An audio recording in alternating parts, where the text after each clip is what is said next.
Hello po sa inyo mga kalihim. Ako nga po pala ito si Ren, ang narrator po sa likod nitong channel. Pasensya na po kung medyo matagal po akong mag-upload. Inaantay ko pa po kasing mamonetize itong channel. Medyo matagal-tagal na rin po ako naghihintay. Bali po sa mga nagtatrabaho, mag-ingat po tayo lagi. Medyo baha na po sa daan. Sa mga nagpapa-shoutouts po, ay pagkatapos na lang po ng stories. Abangan nyo na lang po sa pinakadulo ng video. Bale, simulan na po natin ang kwento.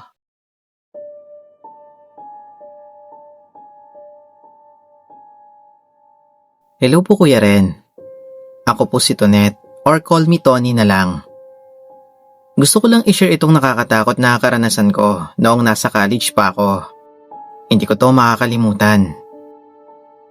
Bale, kakalipat ko lang noon sa isang dormitory na malapit sa pinapasukan kong university dito sa Maynila. Sa dorm po na tinutuluyan ko, dalawa lang kami sa isang kwarto. Bunk bed po ang higaan namin, tapos ako po yung nakahiga sa lower bunk. Tapos yung isang ka-roommate ko naman na si Jolens sa itaas. Jolens po ang tinawag ko sa kanya kasi kahawig niya po si Julina. Bale, fast forward na po tayo sa kwento. Isang gabi po Sir Ren, kakatapos ko lang nun sa practice ng sayaw para sa school event. Pagod ako that time kaya naisip ko pag uwi ko, matutulog agad ako.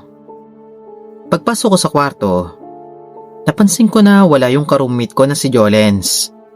Kaya naupo muna ako sa higaan ko habang hinihintay ko siya. Tapos hindi ko na namalayan na nakatulog na pala ako dahil sa sobrang pagod. Maya-maya, bigla ako naalimpungatan. Hindi ko alam kung gaano ko katagal natulog. Pero parang may naramdaman akong dumampi na malamig sa paa ko. Parang kamay po yun na humawak sa akin. Doon na po ako napabalikwas ng bangon. Noong una, naisip ko na baka si Jolens yun, nakakauwi lang at sinusubukan akong gisingin. Pero nang luminga-linga ako sa paligid, wala naman po akong nakitang tao. Ako lang po mag-isang nandun at nakabukas ang ilaw sa kwarto. Medyo kinabahan ako nun Sir Ren, pero pinilit ko nalang isipin na nagkataon lang yon o baka dahil lang sa pagod. Nag-check po ako ng oras sa phone ko. Pasado 10 PM na pala ng gabi. Bumangon na lang po ako para kumain ng dinner at naligo. Nang matapos na po ako maligo, ay bumalik na po ako sa kwarto para matulog. Maya-maya, bigla pong may kumatok sa pinto. Napatingin po ako sa harap ng pintuan.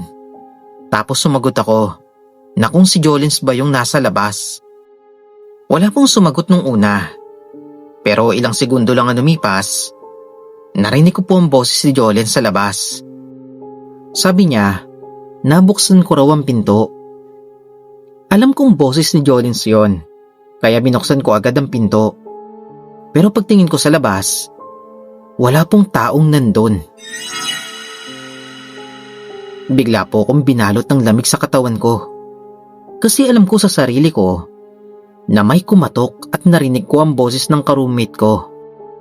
Kaya paanong walang taong nandun? Agad kong isinara ang pinto at inilak yun. Tapos bumalik na lang ako sa higaan at nagdasal bago matulog. Kinabukasan, pag uwi ni Jolens, tinanong ko siya kung kumatok ba siya kagabi. Nagulat po siya sa tanong ko. Sabi niya na nakisleepover daw siya sa classmate niya kagabi. So ibig sabihin, hindi pala siya ang kumatok sa pintuan at hindi pala siya ang tumawag sa pangalan ko. Fast forward po tayo. Lumipas po ang mga linggo at mas naging close kami ni Jolens. Madalas na kaming magkwentuhan nun. Tapos isang gabi, habang nagpapahinga kami sa kwarto, napunta po yung usapan namin sa mga creepy experience at mga kakaibang bagay na naririnig namin tungkol sa dorm. Tapos naisipan ko na i-share sa kanya yung na-experience ko rito sa dorm. Habang nakikinig po siya sa kwento ko, napansin ko na bigla po siyang natahimik, na parang kinilabutan din siya. Tapos bigla po siyang sumingit sa kwento ko. Sabi niya na may iko-confess din daw siya. tungkol daw sa dorm na tinitirahan namin. Bale 1 year ahead po siya sa akin dito sa dorm. Tapos may narinig daw siyang kwento dati. May namatay daw na estudyante rito sa dorm na tinitirahan namin. Pero matagal na raw yun. Hindi po siya sure kung totoo ba yun. Pero naisip na lang namin na baka naipublish na po yung dorm bago po paupahan sa amin. Matapos po namin magkwentuhan, nagdasal muna kami bago matulog. Akala ko po Sir Ren na doon na po matatapos yung mga paramdam sa dorm na yon. Makalipas po ang ilang araw, nakitulog po ulit si Jolene sa classmate niya. Tapos ako lang po mag-isa sa dorm ulit.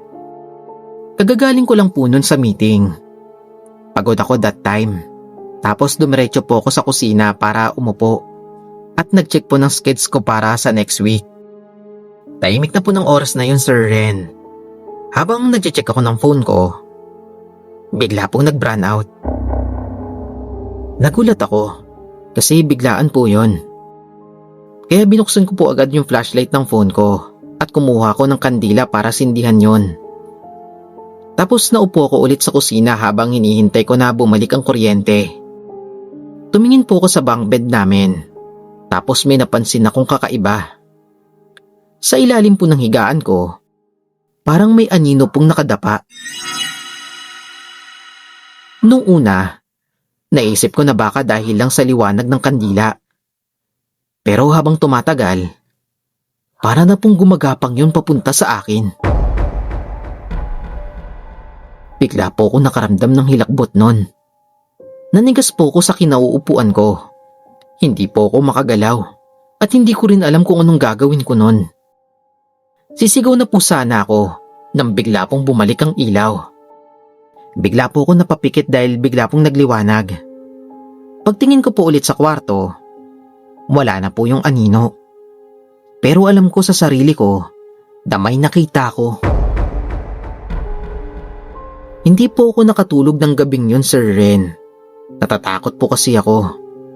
So after po ng pangyayaring yon, pinatapos ko na lang po yung SEM ko at lumipat po ako sa ibang dorm na malapit po sa university. Medyo nagtaka po si Jolens kung bakit ako lumipat. Tinanong niya po ako kung bakit. Pero nagdahilan na lang po ako sa kanya. Hanggang dito na lang po yung kwento ko, Sir Ren. Minsan naiisip ko po na kung yung nagpaparamdam ba sa dorm ay yung dating namatay ba o naging isa na siyang white lady. Maraming salamat po kung mapipili po ito. Ikaw na po sanang bahalang mag-ayos ng kwento ko. Hindi po kasi ako magaling magkwento. Bale, hanggang dito na lang po. Salamat.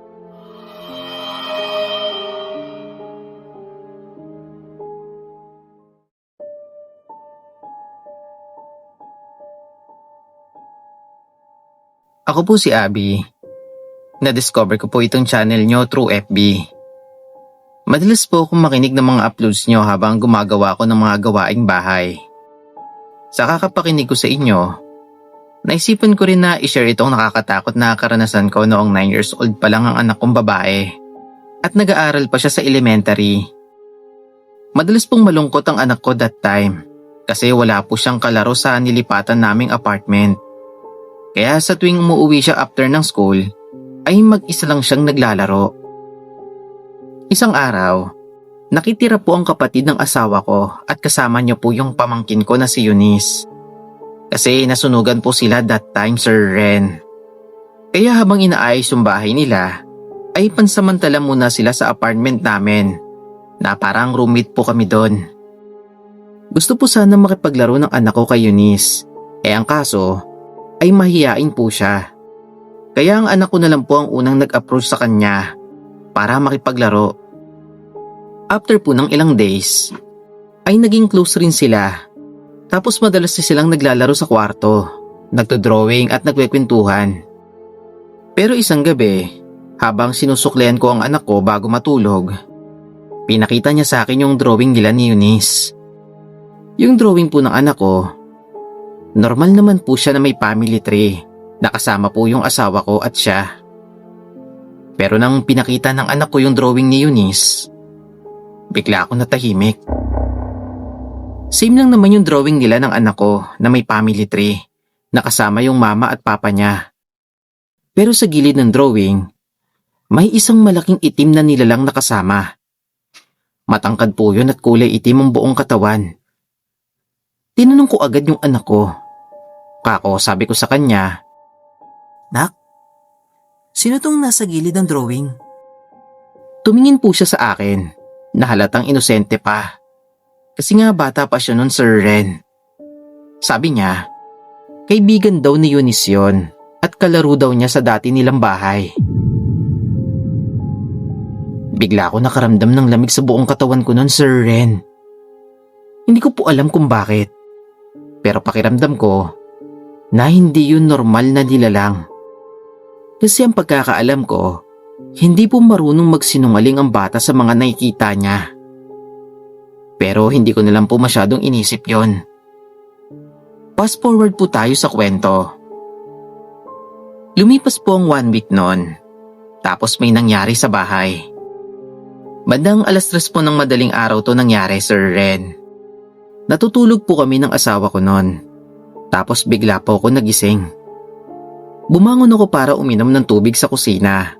Tapos napatingin ako sa sala sa bintana. May nakita po ako noon. Isang matangkad na anino na nakatayo sa labas ng bintana namin. Hindi ko makita yung mukha niya. Hindi ko rin sure kung tao ba yon. Pero alam kong may nakatayo roon. Bigla ako nakaramdam ng lamig, Sir Ren. Kaya bumalik agad ako sa kwarto para gisingin ang asawa ko. Sabi ko sa kanya, na-i-check niya yung labas ng apartment kung may tao. Tumayo po siya agad at tumingin sa labas. Tapos bumalik po siya sa akin. Sinabi niya na wala naman daw tao sa labas. So natulog na lang po ulit kami. Pero alam ko sa sarili ko na may nakita talaga akong anino sa labas ng bintana. Akala ko po nun, Sir Ren, na hanggang doon na lang yun yung na-experience ko. Pero may isa pa. Bandang hapon po nangyari ito. Nasa kusina po kami ng kapatid ng asawa ko at naghahanda ng pang-dinner. Tapos yung anak ko ay nasa school pa at nasa trabaho pa ang asawa ko. Yung pamangkin ko naman na si Eunice ay nasa sala at nanonood ng cartoons. Nagpaalam po ako sa kapatid ng asawa ko na may kukunin lang ako na gamit sa kwarto namin. Habang may hinahanap po ako sa cabinet, bigla ko napansin na parang dumidilim yung harapan ko. Na para bang may humaharang sa ilaw. Hindi po agad ako lumingon kasi parang naistatwa ako sa kinatatayuan ko nun. At pakiramdam ko na may makikita talaga ako sa likod ko. Dahan-dahan po akong lumingon nun. Pero wala naman pong tao o nandun. Ang kaso, ramdam ko po talaga yung bigat sa kwarto. Kaya matapos po nun, hindi na ako naging komportable sa bahay. After 3 weeks, umalis na po yung kapatid ng asawa ko kasama yung pamangkin ko. Ang paalam po nila sa amin ay okay na raw yung bahay nila. Matapos po nilang makaalis, ay wala nang nagpaparamdam sa bahay o yung mabigat na pakiramdam. Hanggang dito na lang po yung story ko, Sir Ren. Pasensya na po kung medyo magulo at hindi masyadong nakakatakot. God bless and more power pa po sa inyong channel. Salamat.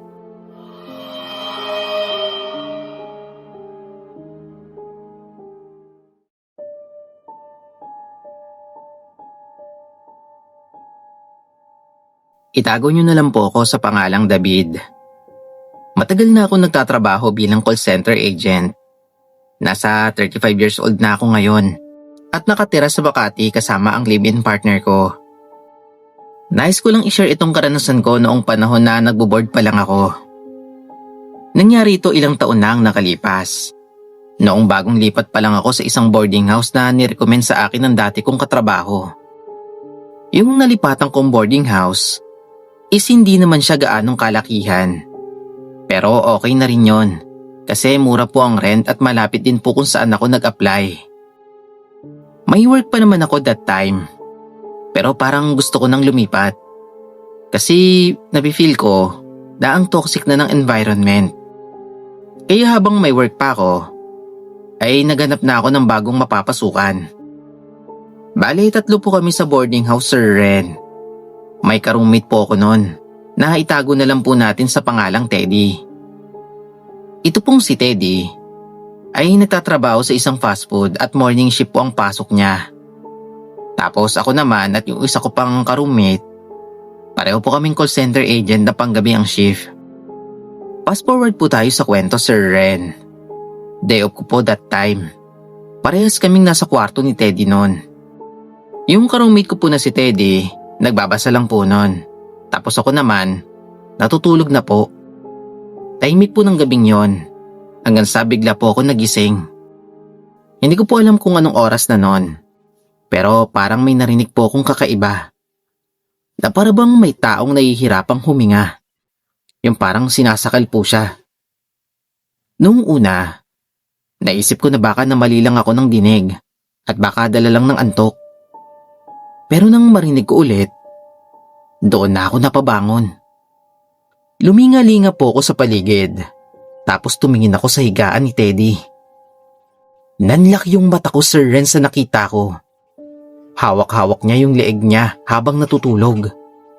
Na para bang may sumasakal sa kanya sa panaginip. Sinubukan ko siyang gisingin noon, pero ilang segundo rin siyang hindi magising.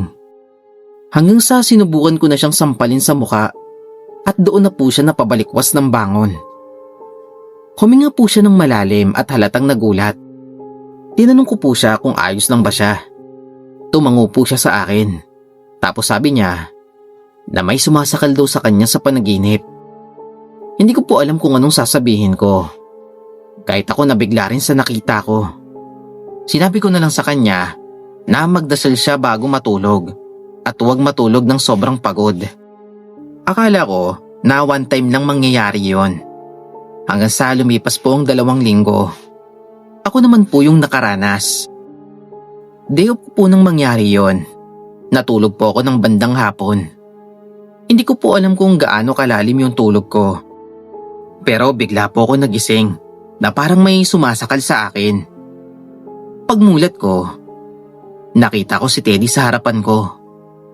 Tulog po yung diwa niya. Yung parang nag-i-sleepwalking. Pero yung kamay niya ay nasa liig ko. Nagulat po ko nun, Sir Ren, kaya sinuntok ko po siya sa mukha para magising siya. Nagising na po siya matapos nun. Tapos tinanong niya ako kung anong nangyari habang hawak niya yung pisngi niya na kung saan ko siya tinamaan. Kako, sabi ko sa kanya, nag-i-sleepwalking ka, pare. Nanahimik po siya saglit. Tapos sabi niya na may kakaiba raw sa boarding house na tinutuluyan namin. Tinanong ko po siya kung ano yun. Tapos doon na po siya nagkwento.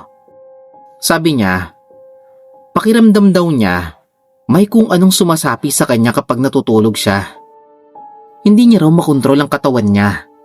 Tapos minsan, paggising niya, hindi niya naaalala yung mga ginagawa niya. Nang marinig ko po yun, Sir Ren, bigla po akong kinilabutan. Pero sinabi ko na lang sa kanya na magpatingin siya sa doktor at magdasal. Pinayuhan ko rin siya na magsimba. Pero matapos ng pangyayaring yon, hindi na po ako nagtagal sa boarding house na yon. Nag-decide na lang po ako na lumipat. Kasi natatakot ako na baka isang araw na hindi lang si Teddy ang makaranas nun. Na baka ako na yung sumunod. Until now, Sir Ren, hindi ko pa rin alam kung anong meron sa boarding house na yon. At wala na rin po akong balita kay Teddy. Hanggang dito na lang po yung kwento ko, Sir Ren. Maraming salamat po sa pagpili. At sana ma-monetize na rin po itong channel nyo. More power and God bless pa po. Salamat.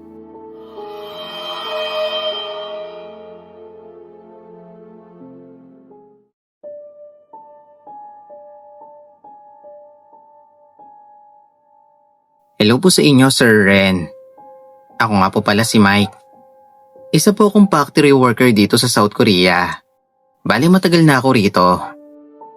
Pero bago ko na-adapt ang kalakaran dito sa abroad, ay nahirapan ako na malayo sa pamilya ko. Family-oriented kasi akong tao. Nasanay ako na lagi silang nasa tabi ko. Tapos nahirapan din ako nung una na i-adapt yung culture nila. At syempre, Kailangan ko ring matutong makisama sa mga nakikilala ko. Pero may isa kong karanasan noong bago pa lang ako na until now ay hindi ko makalimutan. Yung company na pinasukan ko ay mayroong apartment na nirecommend sa tutuluyan para sa mga factory workers. Bali 3 kaming Pinoy, tapos yung isa taga-ibang country. Hindi ko na lang po sasabihin kung saang bansa yon. May isa po kong kapwa Pinoy na ahead sa akin ng 2 years sa Korea. Naitago na lang po natin sa pangalan Joel. Bale parang senior ko na siya doon, kaya akala ko that time siya yung mag-guide sa akin kasi baguhan pa ako. Noong una, okay naman kami, kaya akala ko po noon ay mapagkakatiwalaan ko siya. Pero katagalan, napansin ko po yung ugali niya. Siya po kasi yung tipo ng tao na mahilig sa atensyon. Tapos napansin ko rin na feeling close po siya sa mga senior namin sa factory. Hanggang sa napansin ko na parang palagi po akong pinagtitripan ng isang senior namin na lokal doon. Madalas po akong pagalitan, kahit nasa tama naman po yung trabaho ko. Hindi ko po maintindihan kung bakit ganon. Hanggang sa isang araw, nalaman ko na lang na sinisiraan pala ako ni Joel sa senior namin. Tapos nalaman ko rin na hindi lang pala ako ang ginaganon ni Joel. Pati rin pala yung isa naming ka-roommate sa apartment na foreigner. Dahil sa ginawa po ni Joel, nalipat po sa ibang branch yung ka-roommate namin na yon. Tapos 3 na lang po kaming Pinoy na nasa apartment, kasama namin si Joel doon. Fast forward po tayo, Sir Ren. After 2 weeks, may nangyaring kakaiba. Bigla pong nagkasakit si Joel. Nilalagnat po siya at nagsusuka ng kulay itim. Makalipas po ng ilang araw, bigla po siya nagkaroon ng mga tumutubo sa katawan. Nung una sa likod lang tumutubo, hanggang sa umabot na po sa maselang parte ng katawan niya. Sinubukan niya naman pong magpacheck sa doktor. Pero matapos ang test, ay niresetahan lang po siya ng gamot. After po nun, nasa sala po ako at nanonood ng TV. Hanggang sa napansin ko na lumabas si Joel sa apartment. Naisip ko po nun na baka bibili lang siya ng gamot o pagkain. Pero natapos na lang po ako sa pinanonood ko. Wala pa rin po si Joel. Patulog na sana ako noon nang biglang may nag-text sa akin. Katrabaho ko po yan sa ibang apartment. Nalaman ko na patay na raw si Joel. Ang sabi, nasagasaan daw ng truck habang papatawid daw sa daan. Nabigla po ako sa nalaman ko. After po nun, ay dinala ang katawan ni Joel sa Pinas. Until now, naaalala ko pa rin bago mamatay si Joel. Noong napapasilip ako sa kwarto niya, may napapansin kasi akong malaking anino sa loob. Pero hula ko lang po, Sir Ren, kasi after po malipat ng foreigner namin na katrabaho, doon na po nagsimula yung mga kamalasan ni Joel. Bale, hanggang dito na lang po yung kwento ko. Pasensya na po kung medyo maiksi at medyo magulo po yung kwento. Hindi po kasi ako sanay na magkwento, Sir Ren. Salamat.